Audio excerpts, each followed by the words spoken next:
Atos capítulo de número 9. Nós vamos aprender segredos da vida do apóstolo Paulo. Mas na realidade o tema não é este. O tema da mensagem é Paulo, como tudo começou.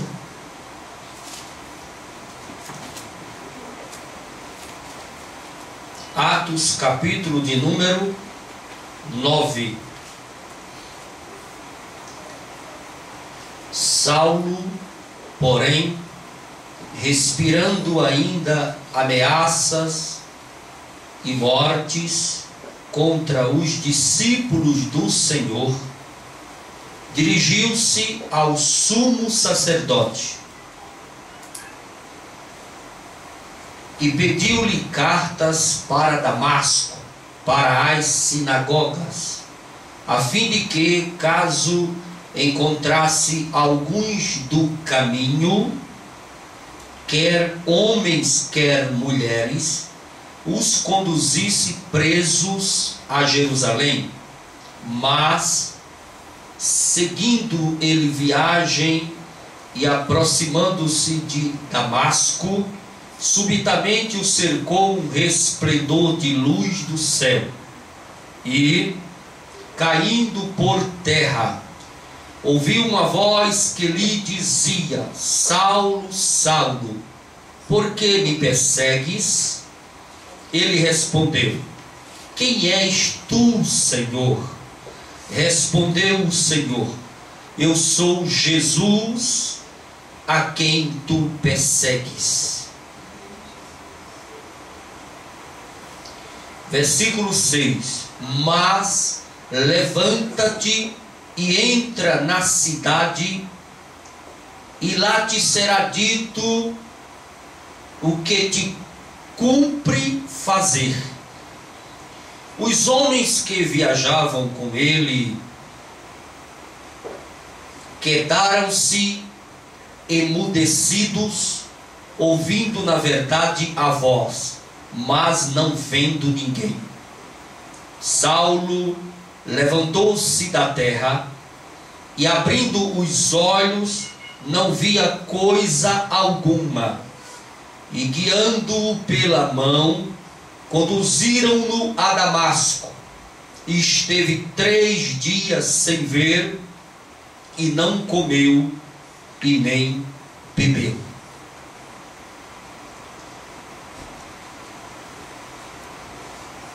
Esse capítulo de Atos dos Apóstolos fala sobre a conversão de Saulo no caminho de Damasco, na estrada indo para Damasco. Os irmãos conhecem a história, mas o que eu desejo falar é sobre como tudo começou. Como tudo começou na vida do apóstolo Paulo.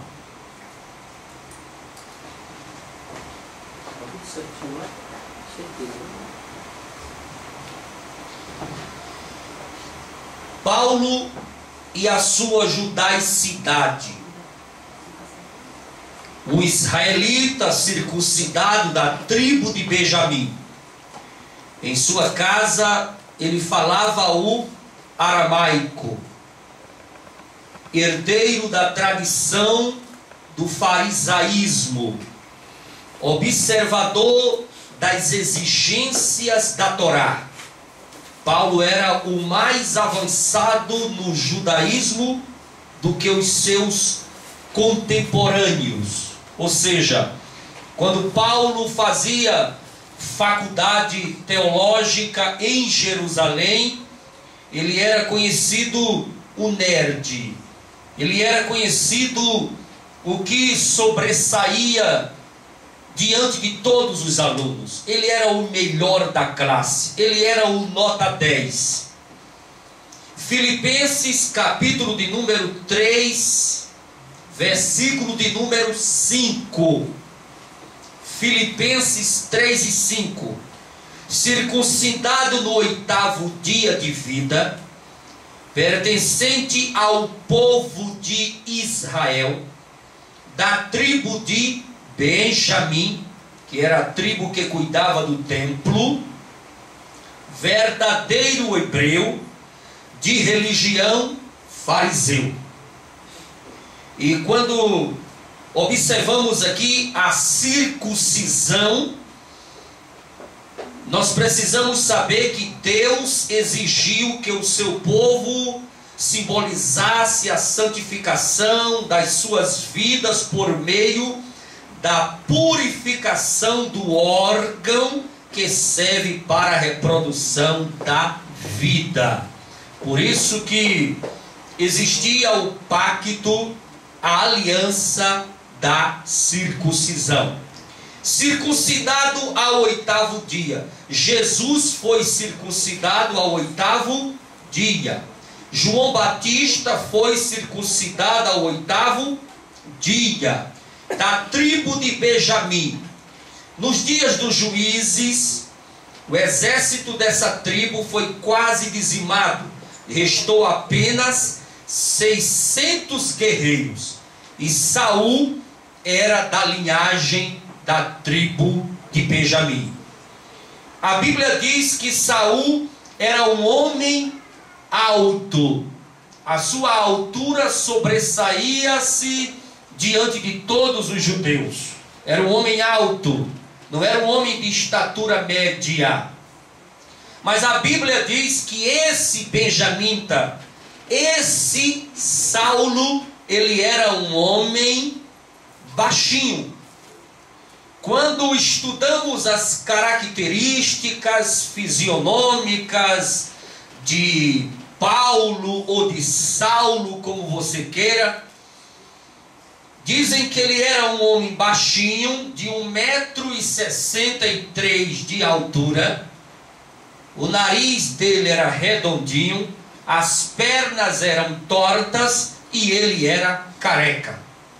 Mas era um homem que tinha um conhecimento humano, secular, de uma maneira invejável. E como Deus entrou na vida dele, batizando ele no Espírito Santo, chamando ele para a obra evangelística, foi de uma maneira tremenda, rápida e poderosa. Nós vamos aprender como tudo começou. De religião ele era fariseu. O farisaísmo ou fariseu era a principal seita dos judeus. Era a seita mais numerosa, a mais influente entre o povo. Nicodemos era fariseu.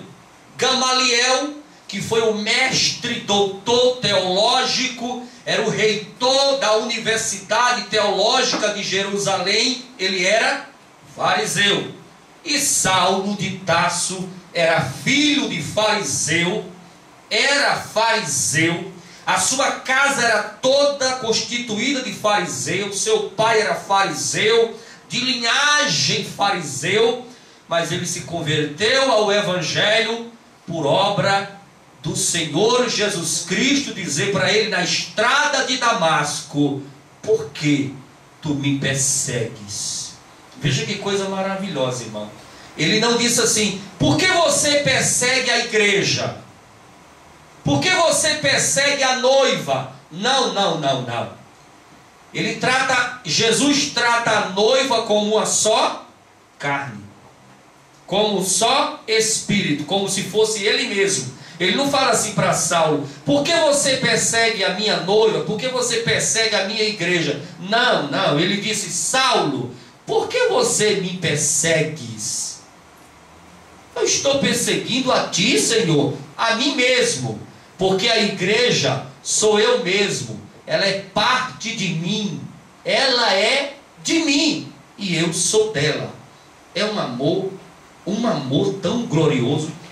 O fariseu, ele é o separado do povo e dos israelitas. João Batista, quando ele chamou alguns dos seus ouvintes, nos seus sermões, nas suas campanhas evangelísticas, nas suas preleções à margem do Rio Jordão, ele chamou algumas pessoas de raça de víbora. Ele estava se referindo aos fariseus. Os fariseus disseram que Jesus expulsava demônios, incorporando o chefe dos demônios.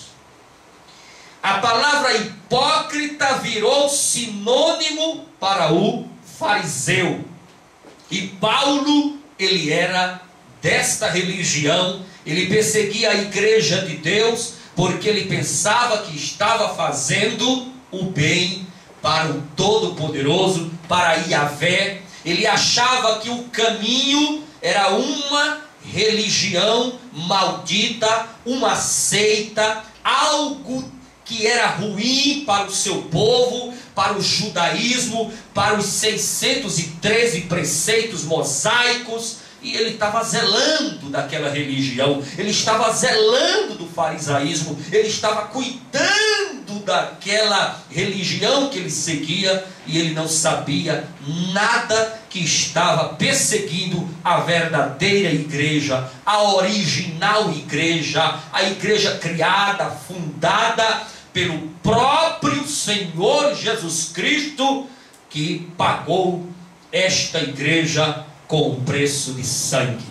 Sangue inocente, que não existia sobre a face da terra. Precisou ele vir, precisou ele tomar forma de homem, precisou ele morrer para comprar a igreja, porque só servia para comprar a igreja se fosse sangue inocente. E o homem nascido de mulher, ele já nascia debaixo do pecado original. Não tinha jeito. Jesus disse: eu vou lá, vou comprar, vou pagar, vou tomar conta dela, e ela vai morar comigo de eternidade a eternidade. Amém. Filipenses capítulo de número 3, versículo 6. Filipenses 3 e 6. Quanto ao zelo, ele era zeloso das tradições dos anciãos, e ele pregava e defendia as doutrinas e costumes dos seus pais. E era também perseguidor da igreja. Gálatas capítulo de número 1, versículo de número 14. Como aluno do judaísmo, eu superava a todos da minha idade. Ou seja, como aluno da classe de Gamaliel, como aluno da faculdade, da universidade teológica com especialização no judaísmo, eu era o melhor aluno de Gamaliel. Eu era extremamente zeloso das tradições dos meus antepassados. Mais de 20 anos depois da sua conversão cristã, Paulo dizia, Atos capítulo de número 23, versículo 6, diante do Sinédrio, Supremo Tribunal dos antigos judeus, ele disse: sabendo ele que ali alguns eram saduceus e outros fariseus, bradou o apóstolo Paulo dizendo: sou fariseu, filho de fariseu. Aqui foi uma técnica evangelística que ele usou para que no Sinédrio, aquela grande multidão de religiosos que existiam ali, julgando, acusando o apóstolo, ele disse: olha, eu fui fariseu, eu sou fariseu. Quando ele usou essa técnica dizendo isto, todo o povo do farisaísmo ficou do lado de Paulo e começou a ficar contra os saduceus. E ali Paulo tinha êxito, porque Deus lhe dava sabedoria, inteligência sobrenatural para ele se sair dos julgamentos, das confusões, dos conflitos, dos debates, Paulo foi um homem muito usado por Deus. Ele foi denominado o apóstolo dos gentios. Ele também era um cidadão romano. Ele tinha dupla cidadania, israelita e a romana. Em Atos capítulo de número 21 e o versículo de número 39, ele diz assim: sou judeu, cidadão de Tarso, cidade importante da Cilícia. Quando ele estava falando aqui em Atos 21 e 39, ele estava pedindo permissão para falar. E quando ele pediu permissão, ele pediu em grego. E quando ele discursou em hebraico. E neste dia aqui, quando Paulo pediu permissão para discursar, este dia Paulo estava todo ensanguentado, as roupas estavam rasgadas, todo ferido. Ele foi chutado, ele foi arrastado, ele foi acorrentado, ele estava cheio de hematomas, ele estava todo quebrado, mas assim mesmo não impediu dele pedir a palavra, dele discursar e propagar o evangelho. Quantas vezes que surge uma dor de cabeça e a gente deixa de vir para a igreja? Surge um probleminha aparecendo um fio de cabelo, a pessoa deixa de fazer a obra. Surge qualquer detalhe na vida, a pessoa deixa de trabalhar na obra de Deus. Nós precisamos aprender com Paulo, aprender com outros personagens bíblicos, que a obra se faz chorando, gemendo. A obra se faz de qualquer jeito, porque a obra tem pressa. A obra necessita de você. A obra precisa do seu trabalho. A obra precisa da sua chamada. A obra não pode ficar parada de maneira nenhuma. Atos capítulo de número 22, versículo 28. Ele diz: sou cidadão romano por direito de nascimento. E tudo indica que Paulo se tornou cidadão romano por direito de nascimento, por herança do seu pai. O seu pai deve ter prestado algum serviço relevante ao governo romano e ganhou esta cidadania. E esta cidadania garantia 3 privilégios sobre a vida de Paulo, a cidadania romana. O primeiro privilégio: julgamento perante César, se ele exigisse. O segundo privilégio: imunidade dos açoites antes da condenação. Terceiro privilégio como cidadão romano era imunidade da crucificação, se ele fosse condenado. Por isso que Paulo teve êxito. Muitas vezes ele apelava para a sua cidadania romana, porque Roma naqueles dias mandava em tudo, e Paulo se saía bem. Efésios capítulo 2, versículo 19: assim já não sois mais estrangeiros, nem peregrinos, mas concidadãos dos santos e membros da família de Deus. É o que nós somos. Nós somos membros da família de Deus. Paulo perseguia a igreja para manter a pureza da lei. Ele estava presente e aprovou a morte do diácono Estevão. Paulo fez campanha de casa em casa, matando os crentes.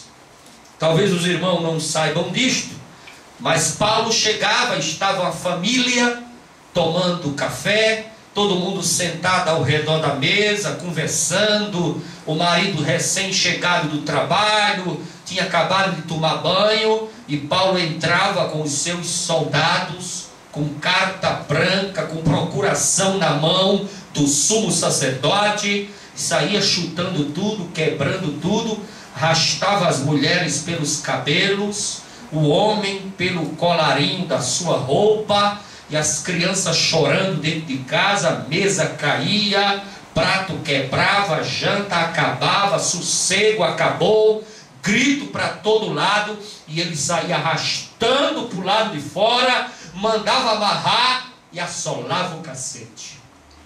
Paulo fez isso muito, de casa em casa, aonde ele sabia que existia um crente, ele ia lá. Aonde ele sabia que tinha um que pertencia à igreja do caminho, igreja evangélica do caminho. Foi o nome que foi dado à igreja de Jesus, formada por Jesus, criada por Jesus. Paulo adentrava nas casas, poderia estar dormindo, poderia estar aquela cena que você encontra do nazismo, poderia estar todo mundo dormindo, todo mundo comendo, todo mundo conversando. Paulo chegava com os seus soldados, quebrava a porta, arrombava tudo e o pau cantava.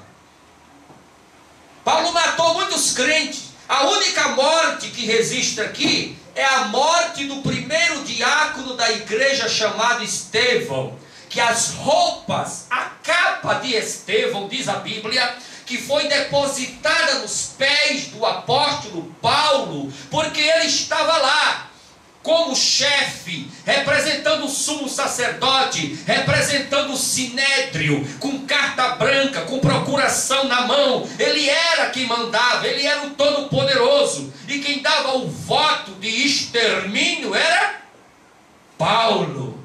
Saulo de Tarso, ele dava o voto para exterminar e para matar. Ele matou muitos crentes, ele matava mulher, ele matava homem, ele matava quem tivesse na frente, e ele torturava os crentes para que eles negassem o nome de Jesus.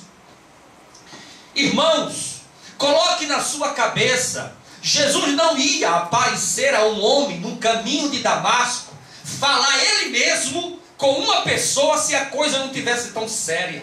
Estava morrendo muito crente. Em Jerusalém, os crentes eram todos escondidos dentro de casa, na casa dos vizinhos, assombrado. Culto não tinha, porque era todo mundo tremendo, assustado.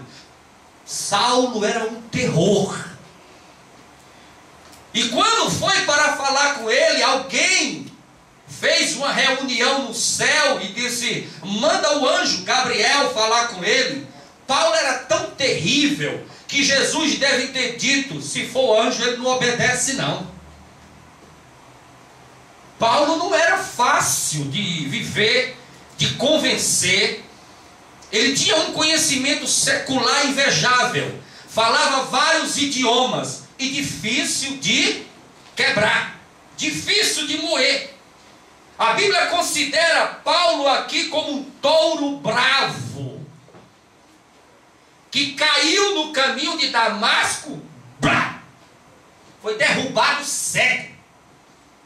E Jesus disse para ele: duro será para ti, touro valente, touro bravo, recalcitrar contra os meus aguilhões. Quanto mais você espernear, mais você vai sofrer. Eu vou te mostrar o quanto é bom sofrer pela minha obra. Nem anjo veio para dar recado para ele, de tanto que a coisa era pesada. Jesus diz: deixa que eu mesmo vou, em pessoa. Eu vou me apresentar para ele no caminho de Damasco, eu mesmo. E vou conversar com este rapaz, com este touro bravo, e vou mostrar para ele quem eu sou e quem é esta igreja. Veio o próprio Jesus. Nós vamos aprender como tudo começou. Paulo fez campanha de casa em casa matando os crentes. Quando ele se converte, ele vê o Senhor Jesus ressurreto. Aí está a base para ele receber o seu apostolado. Nas mesmas sinagogas que Saulo açoitava os crentes, agora ele pregava o evangelho. Por quê? Nas sinagogas, os irmãos do caminho iam adorar na sinagoga. E na hora do culto, na hora que os irmãos estavam cantando o hino da harpa, na hora que os irmãos estavam ouvindo a pregação da palavra, do jeito que nós estamos aqui agora, desse jeitinho aqui, chegava lá fora os cavalos, Saulo montado, uma tropa de elite do seu lado, de soldados romanos, e ele quebrava todo mundo no cacete. Ele açoitava o povo dentro da sinagoga, tudo no cacete, e imprensava torturando os irmãos, dizendo: negue a este Jesus. Jesus estava olhando lá de cima e dizendo: rapaz, a bagaceira está grande em Jerusalém, hein? Esse rapaz acabou de formar, acabou de receber o diploma de doutor em teologia da Universidade Federal do Dr. Gamaliel em Jerusalém, e ele está com todo gás. Eu vou mostrar para este rapaz como se respeita a igreja evangélica do caminho. Eu vou mostrar para ele que não é assim que se trata as minhas ovelhas. Eu vou mostrar para ele que ele tem que respeitar a igreja que eu comprei, fundei com meu próprio sangue. E veio Jesus. Jesus em pessoa, e se apresentou para ele no caminho de Damasco. E a Bíblia ainda diz a hora. Era meio-dia, hora de almoço.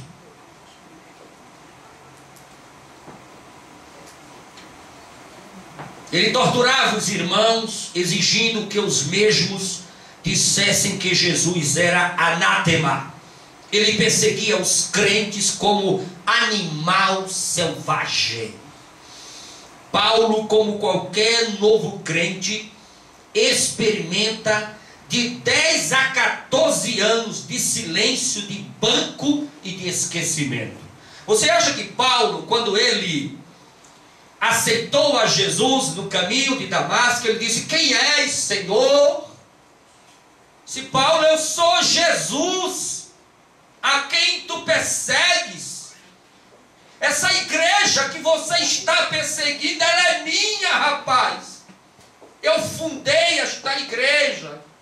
Esta igreja é minha. Esta igreja foi comprada com o meu sangue. Esta igreja, Paulo, ela é minha. Para com isso. E naquele momento, para fazer um tratamento especial, naquele clarão, naquela glória que ele viu, porque ele viu o próprio Jesus na glória, ele ficou cego. Automaticamente, quando ele ficou cego, ele deixou de comer. Também deixou de beber. E começou a orar. Por que ele começou a orar? Porque ele era fariseu praticante. Praticava os 613 preceitos da lei mosaica. Ele sabia o que era oração. Mesmo que o fariseu fazia orações no meio da rua para se mostrar e ser visto, com orações repetitivas, mas ele sabia o que era orar. Ele era um homem religioso, mesmo que ele fosse religioso fariseu, mas ele sabia o que era buscar a presença de Yahvé. E ele começou a buscar a presença de Jesus. Ele começou a conversar com Jesus. E depois que ele aceita Jesus, ele passa 3 anos na Arábia. É um mistério esses 3 anos que ele passou na Arábia.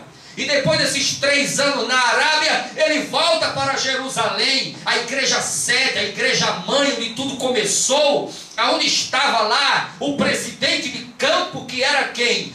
Tiago, irmão do Senhor, estava lá Pedro, que fazia parte da diretoria, estava lá João, que fazia parte da diretoria, aquele pessoal todo que começou com Jesus, a igreja mãe. Ele volta para Jerusalém, chega em Jerusalém, ele é rejeitado. E quando ele é rejeitado em Damasco, rejeitado em Jerusalém, ele volta para a sua cidade Tarso, na Cilícia.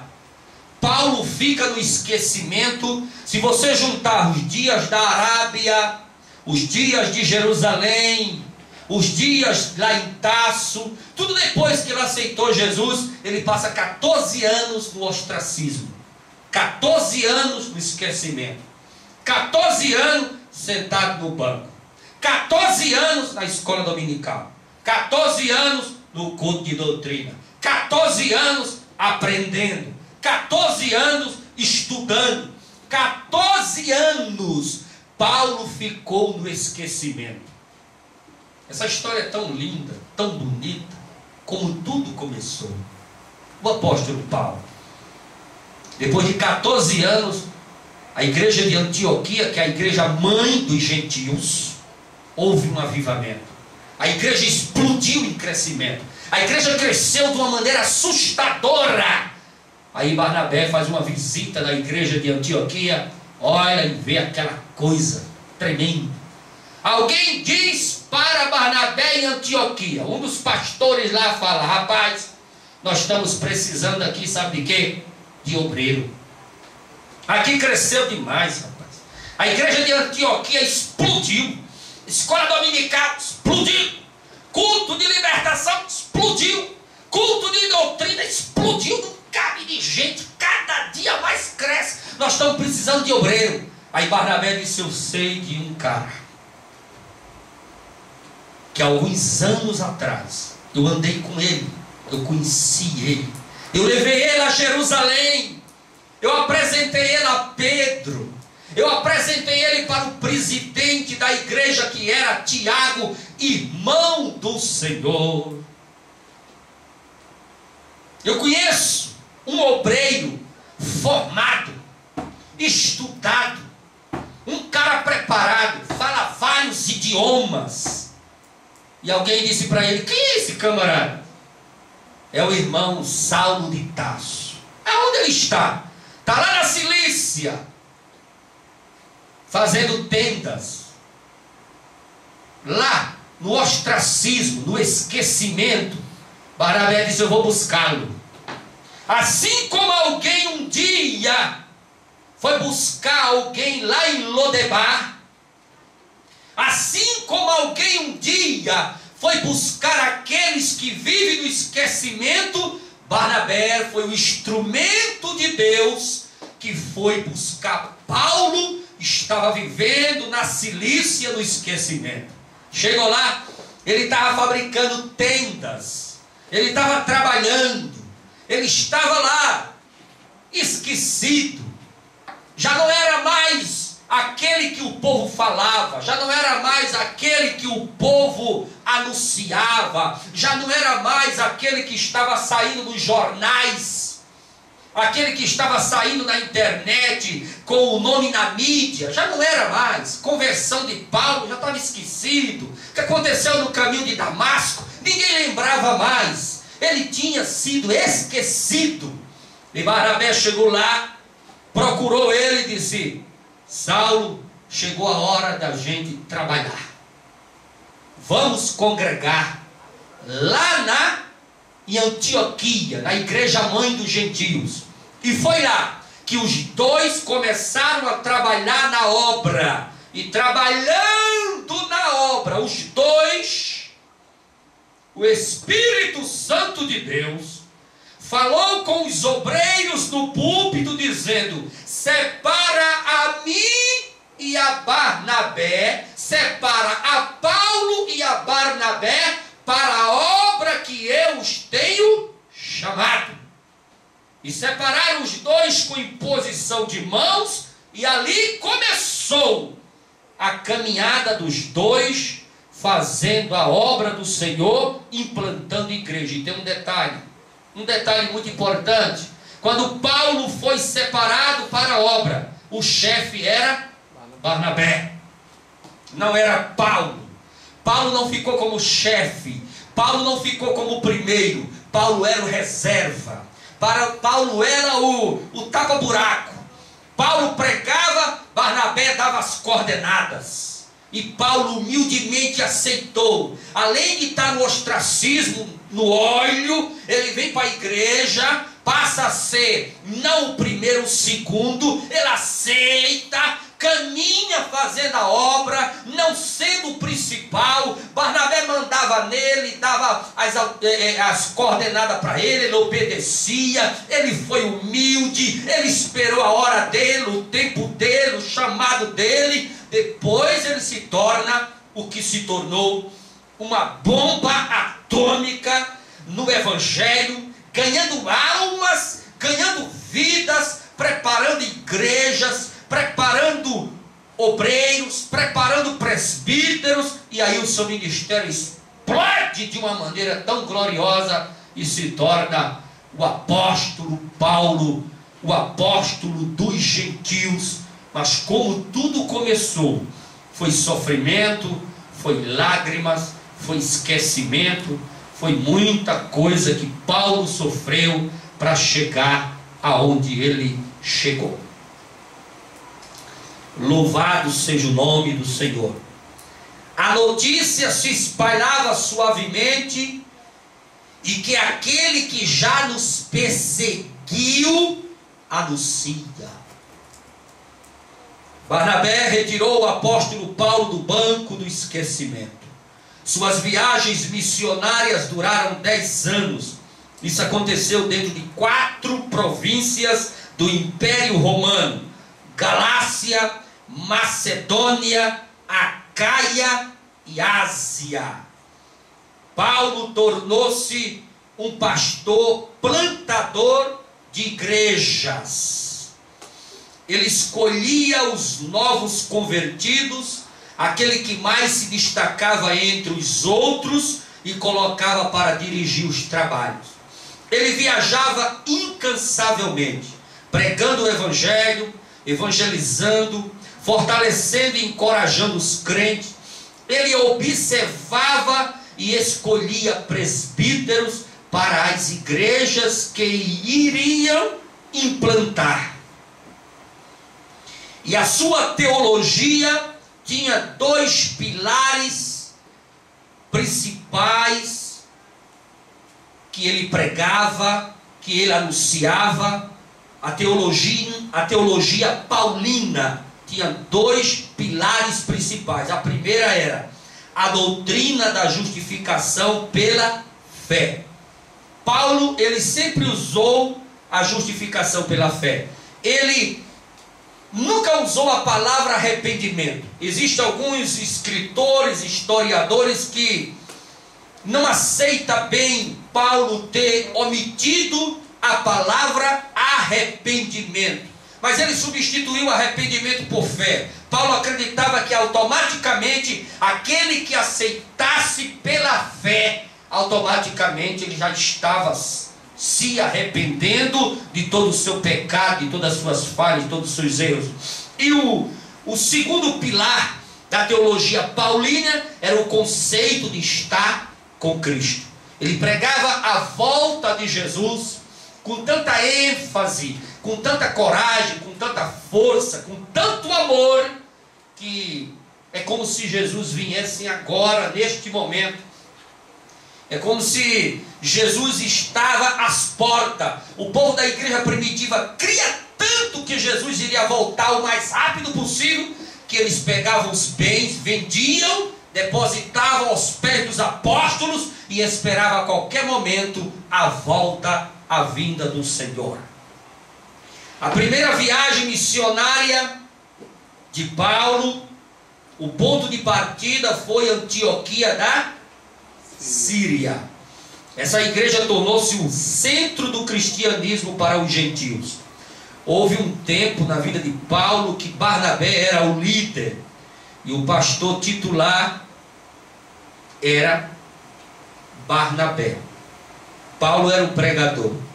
o pregador oficial nas igrejas. E João Marcos, o primo de Barnabé, era o auxiliar, que acompanhava os dois em viagens. Quando houve o episódio da desistência de Marcos, que deixou Paulo muito triste, em Atos capítulo 13, versículo 13. Paulo ficou muito triste com essa desistência de João Marcos.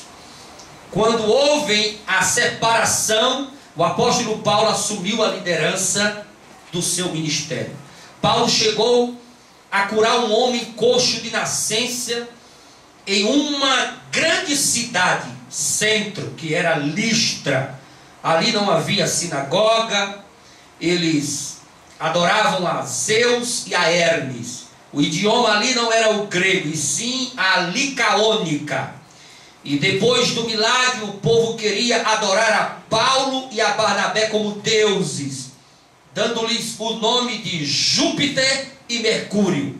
Ali chegaram judeus de Antioquia e Icônio. Icônio, vale ressaltar que era o lugar mais bonito do mundo antigo da época. E aqueles judeus chegaram ali e fizeram um alvoroço tão grande, e nisto Paulo foi apedrejado e ficou quase como morto. Paulo, a história da sua chamada. Paulo era pastor, missionário, evangelista, teólogo, presidente de campo.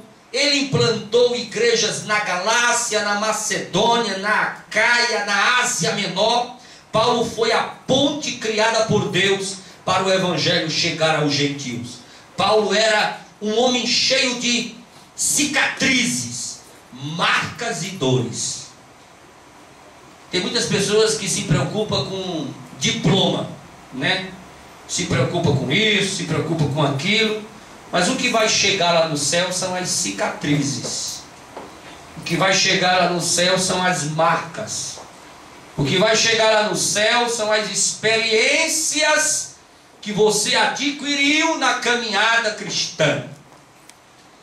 E a história diz que ele foi degolado em Roma. Um homem que marcou a história do cristianismo. Filipenses capítulo 3, versículos 5 e 6. Circuncidado ao 8º dia de vida, da tribo de Benjamim, verdadeiro hebreu, da igreja dos fariseus, perseguidor do caminho. Paulo, como tudo começou. É isso que nós iremos estudar. Estudar minuciosamente. Estudar de uma maneira gloriosa, de uma maneira que possamos aprender um pouco a história de Paulo, que se converteu ao Evangelho e se tornou um grande personagem das Sagradas Escrituras. Que Deus nos abençoe.